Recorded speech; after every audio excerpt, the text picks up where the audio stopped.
Tuotekehittelijä suunnittelee tavalliseen arkeen asioita ja esineitä sillä idealla, että ne muuttus paremmiksi, mitä ne oli ennen. Ja että niiden käytettävyys paranee.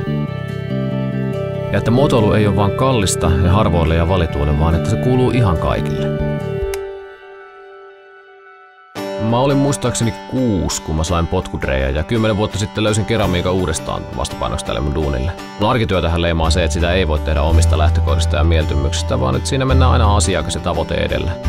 Mutta tässä mä oon kirjaimellisesti kädet savessa. Firma alkutaipaleella me huomattiin, että yhdellä kirpputorilla tällaiset tuolit myytävänä, ja sitten me päätettiin hankkia. Oikeastaan siitä saakka ne on pysynyt muutasta toiseen meidän mukana. Niiden muotoilu on aikaa kestävää ja ne on osa suomalaisen muotoilun perintöä.